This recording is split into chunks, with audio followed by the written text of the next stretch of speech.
Hi, I'm Jennifer Brannock, and I'm the Curator of Rare Books in Mississippiana here at Southern Miss. So today I'm going to talk to you a little bit about what I do, the collections I oversee, and just a general overview of special collections. So special collections here, we have four main areas, I guess, 4 or 5 depending on how you look at it. We have Mississippiana, which are collections of books, maps, vertical files, all about Mississippi and Mississippians. We have rare books, or general special collections, which includes things about Southern history, Civil War, the railroads, and various other topics. Historical manuscripts, which are going to be our Civil War diaries, civil rights materials, timber and lumber industries in Mississippi, just to name a few topics covered there. We have the University Archives, which preserves the history of the university, so we'll have all the yearbooks and bulletins and photographs of departments and departmental files. Then we have the DeGrummond Children's Literature Collection. It's one of the largest in the United States, with over 170 or 180,000, it changes every day, children's books. And then they have also 1,300, the manuscripts of over 1,300 authors and illustrators, including H.A. and Margaret Ray, the Curious George. And then we also have Ezra Jack Keats' collection, who was famous for Snowy Day. The digital collections, where we digitize our materials to make them available online. So this is a great way to really engage researchers worldwide. So what I oversee as the curator, I oversee the Mississippiana book collection, or the Mississippiana collection, general special collections or rare books, instruction, so bibliographic instruction to classes and community groups, as well as reading room activities. So first with Mississippiana, my responsibilities are, as a curator, is to build the collection, provide access to it, and really know the research opportunities in the collection. Rare books, or the general special collections, not everything would be considered necessarily a rare book in this collection, because with special collections we collect rare books, so things that are rare today, but we also collect materials that we anticipate are going to be rare in the future. So for instance, DeGrummond, they collect a lot of brand new children's books, which today you can buy for $5, $10 on Amazon, but 20, 30, 100 years down the road, those are going to be out of print. And they're really going to be rare and hard to find research items. So with rare books, our main collecting areas our subject areas are religion, literature, including Southern literature, but just world literature in general, railroad collections. We have a very large collection of railroad pamphlets and journals, many of which we are the only institution in WorldCat, so I'm going to say in the world, who actually own some of these materials. With the help of Sam Woods, in the 1950s, after his death, Sam Woods was a former USM professor in the 20s, and he went on to have a very distinguished career in the military and as an attaché during World War II. He saved London from being bombed. It's all very exciting. But his estate, his book estate, went to us. So we have everything from 17th century Calvin books to 17th century, right? Well, we have very early Calvin works to a lot of Victorian literature, and really that's a large bulk of that collection. In addition to that, Civil War. We have a very, very large Civil War collection by, we call the Wayland collection. And we talked to an appraiser some years back, and he said it's one of the best collections of Civil War books that he has seen. So we have everything that was published. We have many titles that were published during the time of the war, as well as things after, discussing the war. Question. Sure. How does the library, how do the special collections, how do you come to acquire these items into your collection? It's all donation, or? It's a combination of different things. So for instance, right here, just to show you what I'm working with now, we have a series of cookbooks that were donated to us. So what I'll do is make a list of these for the donor, write a donation letter, and then send all of that. When I send these to cataloging to be processed and cataloged and included into the library catalog, I will make a note that these were donated by, John Doe. And then that way you have kind of that lineage, you have that almost that genealogy of how the book came to us, that provenance. So we have donations. We also, these actually came from an estate sale. So I go to a lot of estate sales. Yeah, I noticed the price tag. Yeah, so $3 for a Little Warrior cookbook. Well, so I go to estate sales and pick up things where I often get reimbursed through the library for these. We are very fortunate that about 30 or 40 years ago, a librarian here was thinking ahead and got a foundation account set up. So we do have a little money coming in every year to, depending on how the stock market's going, to support collection development. But we do not receive any kind of funding from the library budget for collection purchase letter. How does researching the provenance of, logistically speaking, I'd imagine if you research the provenance all the way back to the very first owner of every item that came into your special collections, there just wouldn't be enough time in the day. But how does a curator of special collections or a rare book librarian specifically go about researching that, and what kinds of documentation would count as a proof? Oftentimes you'll have deed of gifts that you can look back on and see that. Usually, for instance, let's just say these were given by Bob Jones. The reason, it's not that I think that the provenance is necessarily important. It's more of a way to pay homage to the donor. Okay. So, for instance, we'll put donated by Bob Jones in the catalog record, and it's more of a way so from that you can do a catalog search to bring up all donations by, which is helpful. But also it's another way for, another perk, I guess, for donors to say that this will be associated with you so that you know. Or, for instance, we got a collection of cookbooks one time where they wanted it in the memory of the lady's mother. So we would do that. Now, for instance, with the Sam Woods collection and with the Cleonth Brooks collection, and you may see, I think you'll see Cleonth Brooks later, he was the founder of modern literary criticism. So he's very, very important in the lit world, and we received a portion of his personal library, and we actually have most of it contained and together on display so that you can see it all. Now that's very, very important because together it becomes a unit almost. So provenance in that situation is very... Could you tell us a bit about what I've been referring to as Jennifer Brannock's cookbook project, and what the objectives are, and how this gets into the digitization and the digital... describe it, if you could, as a digital humanities project. Sure. Dr. Andrew Haley in the history department here is a culinary historian. Most of his research tends to be late 19th century, kind of middle-class dining culture. So he wrote I always brag on him, a James Beard Award-winning book on the rise of middle-class dining in America. So when that project ended, he was looking for something new, and he was looking at children's cookbooks for a while. And then he came across, and we started talking about the Mississippi cookbooks that we have here. So as he started going through the cookbooks, it's really pretty genius.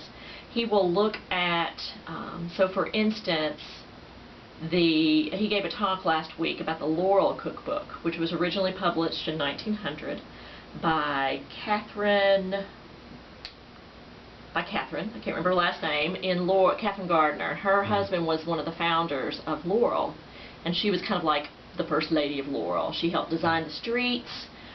She was very involved, but through this cookbook, he argues that you can see how she created a community there and brought everybody together. It wasn't just the women's club who participated. It was people who worked of all kinds of different, you know, whether they were rich or poor or black or white. So she brought together all these people and really made a very democratic type of publication. So he looks at it far beyond just the recipes and looks at it as kind of its place within the community. So to promote that research, he created the Mississippi Community Cookbook Project. Now our role in it is pretty substantial. So he received a small grant from the College of Arts and Letters to buy some materials and to have people transcribe cookbooks. We like take cookbooks, and so any of them that are published before 1970, we try to go down more to 1964. We digitize and then make available online. From here, he works with people to transcribe the cookbooks, and last semester he taught a class, because so much of a digital humanities project is getting that interaction between students and the materials. So he taught a food history class where the students did what he does. They each were assigned a cookbook and wrote about the culture that surrounded it. So one lady had a cookbook from Jackson, the 1950s, Jackson, Mississippi, and it was in a neighborhood that was specifically built for returning World War II veterans. So she was able to kind of look at that approach and see how that cookbook may have fit into that new culture there. Wow.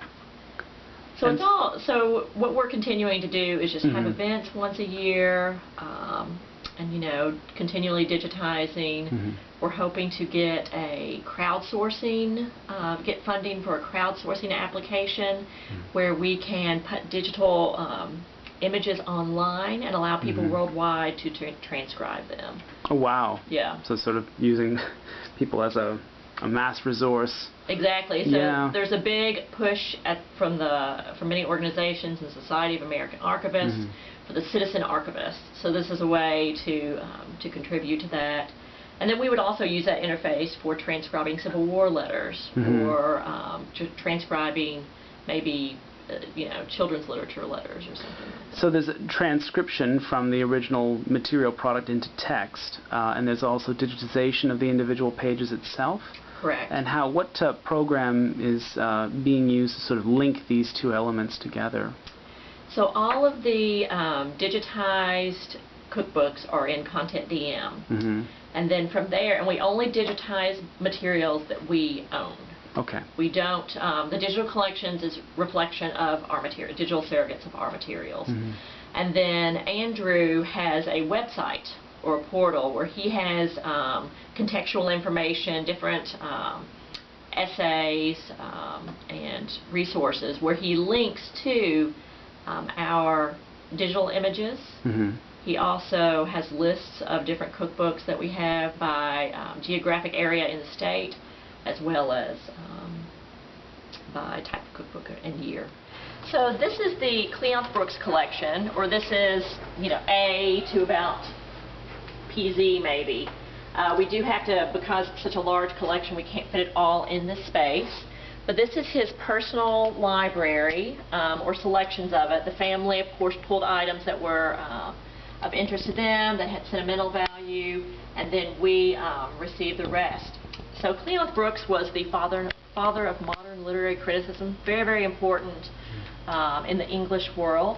And so his collection's great because you're going to get different things like, so you'll have a book about Tallulah Bankhead, an autobiography, and you'll see this, you know, sometimes with some of these books, you will have letters inside them that will say, we would love it if you would review our book.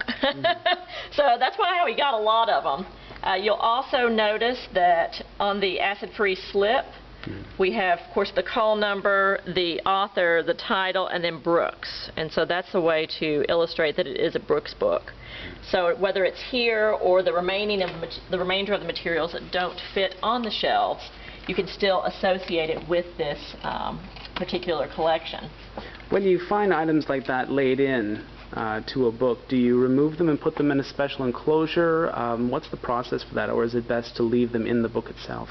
We do remove them. Okay. So we have enclosure files for books. Mm-hmm. Sometimes we have one particular collection that is the Patrick Mahoney collection, mm-hmm. and almost every single book, and it's probably about 100 books, had enclosures in them, but he would sometimes glue them to the paste down or to the fly sheet, and then we would try to remove those, and we included those in an archival collection. But sometimes with these materials, if it's just a news clipping, we may photocopy that and just include that in an enclosure file rather than add it to the materials. Yeah.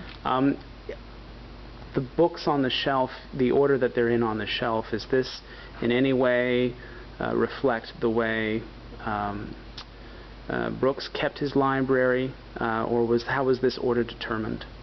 It's actually just by call number order. Oh, okay. So, yeah, so Library of Congress. Yeah. Now okay. I know some places will try to maintain the organization of the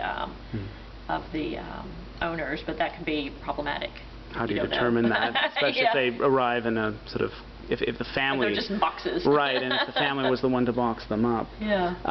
I noticed that with some of these, they have their dust jackets in sleeves. Others, it's just the plain cloth.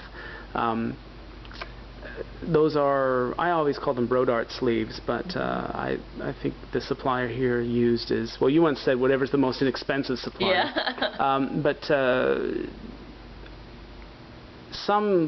It's my understanding that some special collections will actually remove the dust sleeve and put it in a separate file somewhere else. Other curators believe it's important to keep the sleeve with the book. Obviously, you've chosen to keep the sleeves on the books and with the books. Is there any comparable enclosure for a book that arrives without a dust sleeve of any kind, or is there a preservation concern there? Is the book okay to sit on the shelf just with plain cloth? Yeah. Okay. Yeah, and with the so we do have Mylar on some of the books for the dust jackets, but it's very, very expensive to do this. So we have stopped doing it with our general books unless the materials are in poor shape, unless the dust jacket is in poor shape.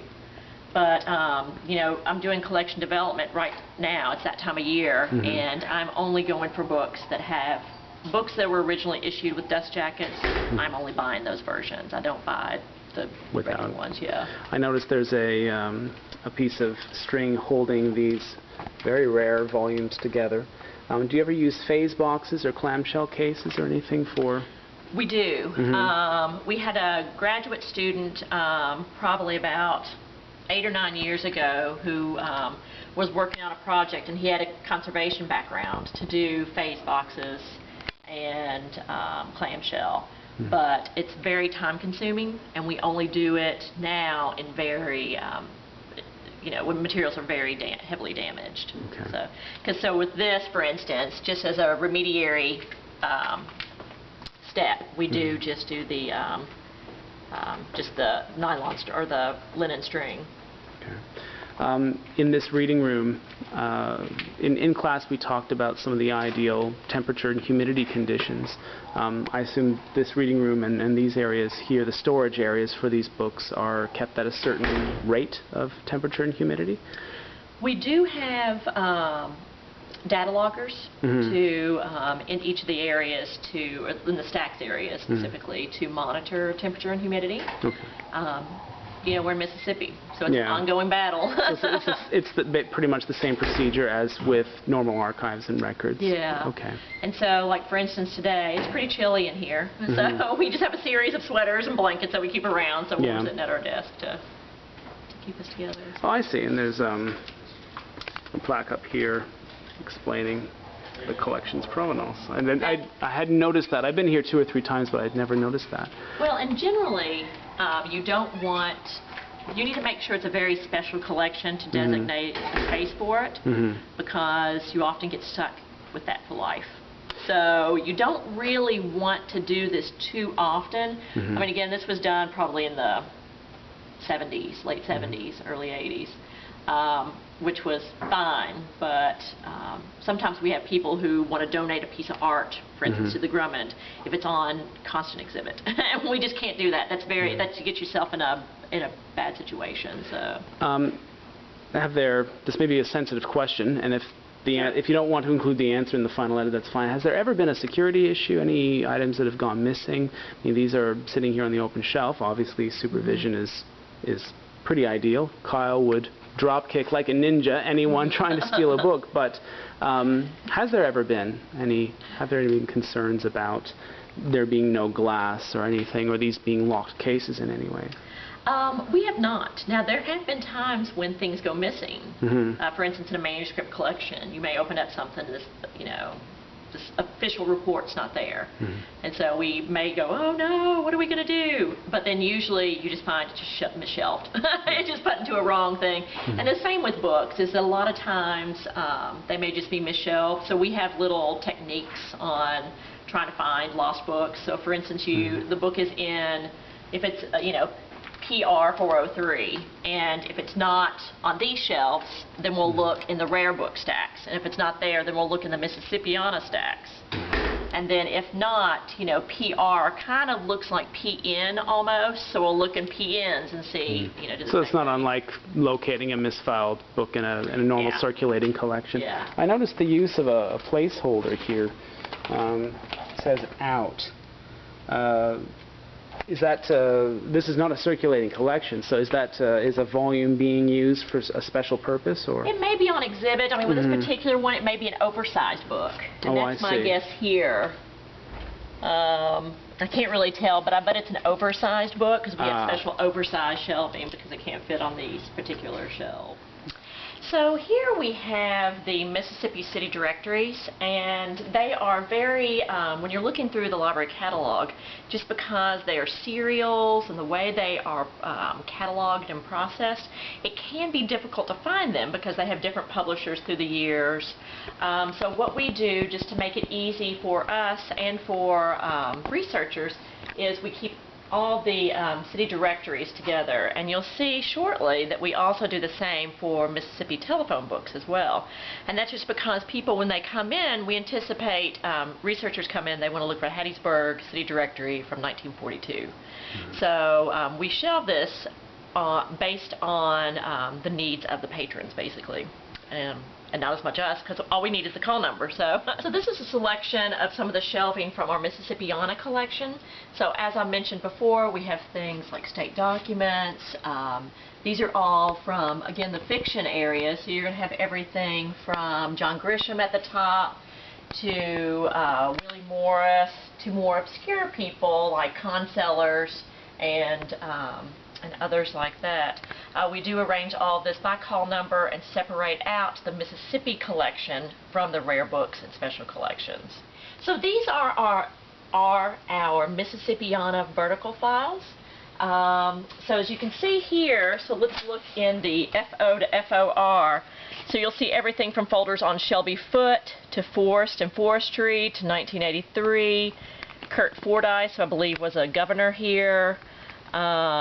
Forest County Junior Miss Pageant. So it covers, in these you'll find everything from like annual reports to newspaper clippings. This is kind of the catch-all for everything that we don't know what to do with. So these are our telephone directories. Much like the city directories, they are very difficult to catalog because of the serial nature of them and just the change in telephone companies and different things through the years. So we have come up with a homemade system of cataloging these, where we just assign numbers to each city. So Tupelo, Mississippi, for instance, is going to be number 70. And in the catalog, we actually have catalog records for Tupelo telephone books, and they are, just said number 70. So this shows how we make do with something that's a little more complicated, that again helps the researchers, and as you can see here, of course, we shelve them separately. So each city or center has its own number, and then from left to right, chronologically, it looks Correct. 77, 78, etc. Correct. And I think some of our earliest phone books may be from the 30s, 20s. Oh, wow. Wow. So from the more metropolitan areas. So. No, I assume that the collection acquired these as they were issued. Correct. However, are there any that are there any, chronologically speaking, any holes? Are there any active efforts to acquire certain missing editions? Or there are holes in some of the collections, and we just leave it as is generally. We have a very detailed guide online that also cross-references, because some books over the time, and this is again why it's so complicated to catalog these, because you know, Greenville is going to be found in number 23, but it may also be found with Greenwood in an earlier edition or a later edition. I see. So I do have a guide where we go through and detail which cities are held within each volume. And this is Hattiesburg right here. Looks like. And those are rather old. Wow. So that's 54. There's a 48 Hattiesburg. And I do occasionally buy these. I bought just recently on eBay one for Keesler Air Force Base from the, I think, 60s. Just for the base itself, they had their own phone book. Correct. Oh, yeah. wow. So I did that as a historical resource to document the history of Keesler. So these are a section of our oversized books. As you can tell, because of their either thickness or height, more likely, we do shelve them separately, and we shelve them flat, because if you shelve them vertically, the text block will actually fall out of the casing because of just the weight of it. So this is the way that we shelve these books to make sure that they are preserved and kind of maximize space as well. So these are a variety of different books about different subjects. The primary criterion here is the size. Correct. Okay. Yeah. All right. This large white one here, the binding is very interesting. Yes, this is a vellum binding, and it has the clasps on it. I believe it is a Bible. Let's see. Yeah. Or a concordance. It's a concordance for a Bible, I believe. Wow. Yeah. Now, German, Hebrew, and Greek. How old is that? Are those clasps brass? They appear to be brass. I mean, MCD, XCV. Oh, here we go. 1696. I Wow. cheated by looking at the call slip rather than figuring out the Roman numerals. It's there, yeah. But you know, one way that you can look at these books, if you see here, that's a good way to trace genealogy, because you will have book plates. Let's see if this actually comes from the Sam Woods collection. So, and he lived in Germany for a while, so that's why a lot of his books tend to be in German. Is that his book plate in the cover, or is it It is another not. one? It must be one that he, from a previous owner. Yeah, and you can see the wax here too, where there must have been a wax candle around it, perhaps. Oh. Or this was used in a church. Perhaps. Wow, that's amazing. And I won't have you go through each and every one of these, but this is really beautiful here. Another Bible, it looks like.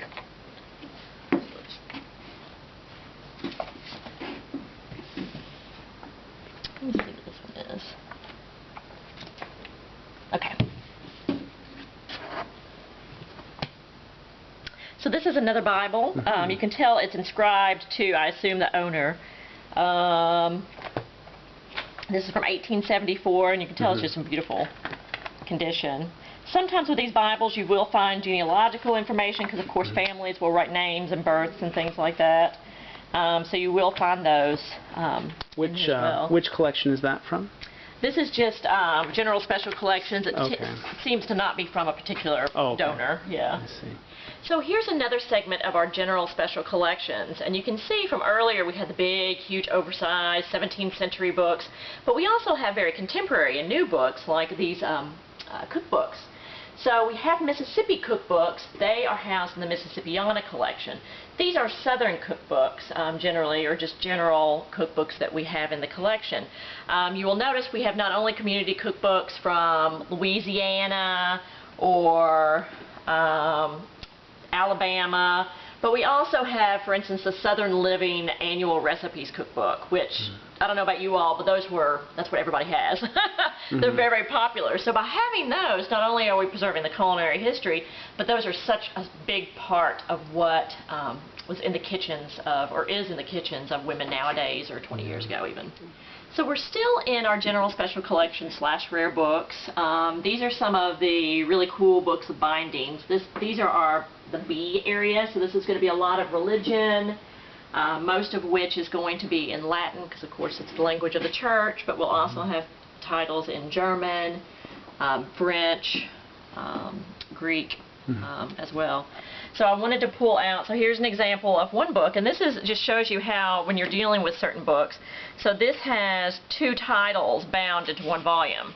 So the way we deal with this is actually having 2 slips, and it will have 2 catalog records.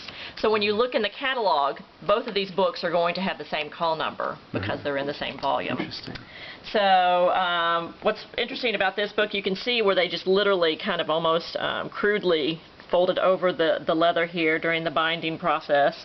There is for some reason, a scrap of manuscript material just kind of thrown in there, and this is from 1633. It looks like both issues. Is that a cut? Is that like a flyleaf and someone just cut it away at some point, or is it tipped in, or? I think it was probably used in the binding process. Okay. It's probably used to cover up the spine. Oh, okay. So it's probably a scrap that they used and just had it like that. This is, let's see. So this is a preacher, and so you see different things like how some of the various title pages, because there are tons of them, and then you have the woodcut or probably woodcut illustrations throughout. How was it? I mean, you'd be able to determine that it was 2 volumes bound into one by a close inspection of the contents, or was it when the library acquired it, or the collections acquired it? Was that immediately apparent in some way?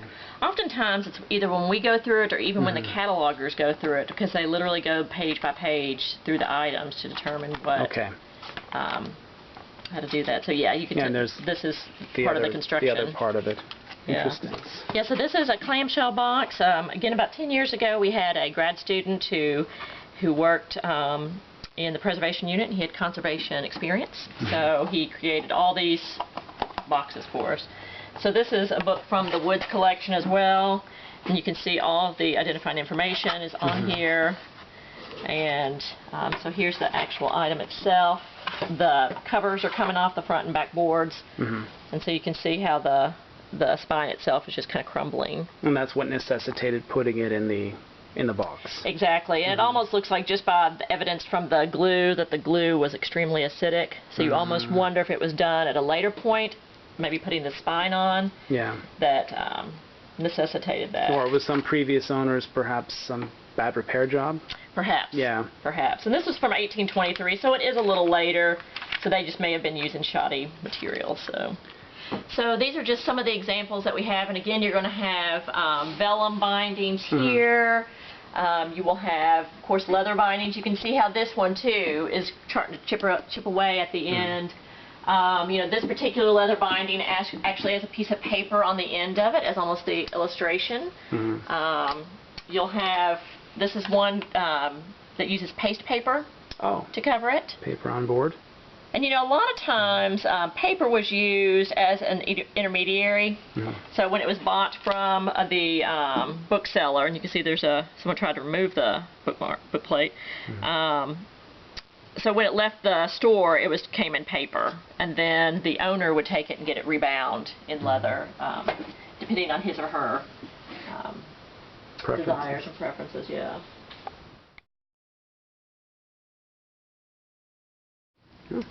So another one of my job responsibilities is instruction. So I provide instruction to classes, especially history classes, sometimes library science classes like 201.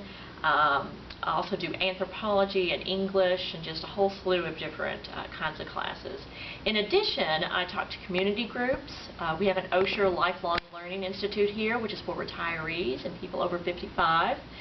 So I often do classes for them on different things that we have here. So we have this custom-made instruction and receiving room here. This is the Sam Woods room. And as you can see here, this table is set up for an event that they had last week to celebrate the 103rd Division, which was a World War II division that was at the Battle of the Bulge, and they had their final reunion here last week in Hattiesburg at the university. And so we have their entire archival collection as well as realia and artifacts. But what's great is, and we just redid this room recently, so we have all this movable furniture as well as the chairs that roll around. All these tables can be configured. So oftentimes when I have classes come in, I just have rows of chairs set up that face the screen here so that I can do, show website information, how to use finding aids, what a finding aid is. And then in the back, I do something very similar to this, where I lay out examples from the collections to show people what are primary sources, and the different formats, and how you can use those in research projects. Because when students get to us, they have no idea oftentimes. So that's the instruction part, and I usually probably do about 40 instructional sessions a year, and that's just university instruction, not community instruction. How many community instructions do you do a year? It depends. Sometimes I go off-site, so sometimes I go to them. I can do anywhere from 5 to 15. So we have one of the main components of working in special collections is promotion of materials. So that's through events and exhibits and other activities. So we have 3 or 4 main in-person exhibit areas in this library. So these are selections from the Sam Woods collection to illustrate some of his donations. You'll see everything from a 1684 version of Aristophanes' publication in French to the History of America from 1778. And then the lady, Sir Walter Scott's The Lady in the Lake from 1827. And then if you look over here, so you can see just the kinds of materials. And of course, when you're doing exhibits, you want to highlight content, but as well as you want something that's pretty. So this is a John Calvin from 1551, and we are one of the only institutions to have this particular book. Wow. And then rolled up manuscript material and other books as well. So these 3 cases here, we just started this semester having student curated exhibits where students will apply to use materials from our collections to create an exhibit. And I will help them kind of with ideas of how to display materials, how to select materials, write publicity and label text to the material. So these 3 exhibits are from history graduate students. The first one's about black minstrelsy and black minstrel shows, which was a very controversial topic when she brought it up to me, because certain things like that you have to make sure to handle delicately. And she did a great job because she tied it all into American popular culture and not just as kind of a in-your-face kind of, type of thing. Had to be handled sensitively. Yeah. Is that a first edition Gone with the Wind? It is an early one, but not a first edition. But you can see, too, how they're bringing together manuscript materials as well as books, and even children's books with the Walt Disney Uncle Remus thrown in there.